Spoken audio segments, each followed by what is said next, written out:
All right, let's tackle one of the biggest, most mind-bending questions out there. What exactly is consciousness? It's the very thing that makes you, you. And yet, it's still one of the greatest unsolved mysteries in all of science. I mean, just stop and think about it for a second. Right now, there's a whole universe of experience happening inside your head. You're hearing my voice, you're seeing this text, maybe you're thinking about what you're going to have for lunch later. That whole inner world, that's what we're trying to figure out. So, to even get started on a topic this huge, we need to be on the same page. We've got to have some kind of working definition, right? How can we talk about consciousness if we don't even agree on what it is? Let's start right there. At its most basic, the definition is pretty simple. It's your awareness of yourself and everything going on around you. It's kind of like this private movie that's always playing in your head, one that only you can ever see, hear, and feel. It's completely, totally yours. I love this quote from the psychologist William James. He came up with this brilliant way of thinking about it. Consciousness is like a stream. It's not just a bunch of separate snapshots of moments. It's this flowing, unbroken current of awareness. And you experience this all the time. Your focus can jump from an idea you're reading to a plan for the future to a feeling in your body, all in a matter of seconds. But to you, it just feels seamless, effortless. That's the stream of consciousness in action. But here's where it gets really interesting. Consciousness isn't just some simple on or off switch. Nope, it comes in all these different flavors and depths. So let's take a look at how experts have tried to map out this really complex mental landscape. Just look at the variety here. The kind of awareness you have when you're dreaming is worlds away from the focus you might have during meditation. And both of those are totally different from your normal, everyday waking life. These are all completely distinct states of consciousness. And on top of different states, we can also talk about different levels. So right at the top, you've got the conscious level. That's everything you're aware of this very second. Just below that is the preconscious, which is stuff you could bring to mind pretty easily if you wanted to, like your best friend's name. And then you get into the deep stuff, the unconscious, non-conscious, and subconscious, which are running all sorts of things in the background, from forgotten memories to your heart beating, all completely outside your awareness. Now, this is not a new question, of course. People have been wrestling with the nature of the mind for thousands of years. So let's do a real quick dive into some of the key thinkers who really laid the foundation for how we think about it today. The conversation really got going in a big way with philosophers like René Descartes, who famously split the mind from the physical body.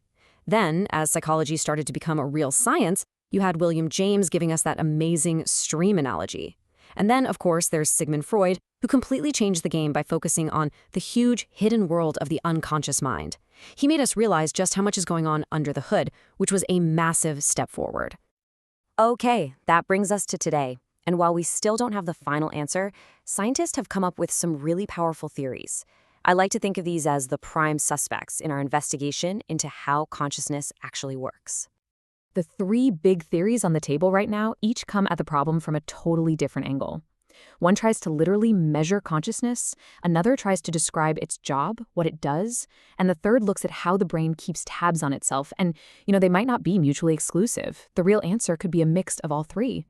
So first up is Integrated Information Theory, or IIT. Now, this one is pretty wild. It actually tries to put a number on consciousness to measure it mathematically. The basic idea is that consciousness comes from how interconnected and integrated information is inside a system. Your brain, for example, is pulling together sights, sounds, thoughts, and feelings into one unified experience, so it would have a really high score. A simple camera just records pixels without connecting them, so its score would be super low. Next, we have Global Workspace Theory. This one might feel a little more intuitive. Picture your brain as this huge dark theater stage. All over the stage are different actors. Those are all your different brain processes.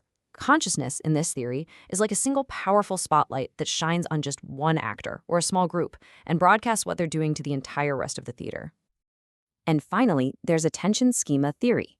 This one suggests that your brain is constantly building a little internal model of what it's paying attention to, kind of like the dashboard in your car that shows you where your engine's power is going. That feeling we call awareness is basically just the brain looking at its own internal dashboard to figure out where its focus is and how to control it. So, we've got these incredible theories. We've got amazing new technologies to scan and study the brain. So where does that leave us? Well, as you've probably guessed, this case is far from closed. The big takeaway here is that even with all this amazing progress, we're really just scratching the surface. Consciousness is still one of the most profound and, frankly, exciting unsolved mysteries in all of science. We've put a name to it, we've started to map it out, and we have our prime suspects. But the final answer? Well, it's still out there. Hey, if you found this trip into the mind as fascinating as I did, do us a favor and hit that like and subscribe button so we can keep exploring more of these huge ideas together. And I'll leave you with this final thought to chew on. As we get closer and closer to a real scientific explanation for consciousness, how is that going to change our understanding of ourselves, of our minds, and of what it even means to be human? Thanks for watching.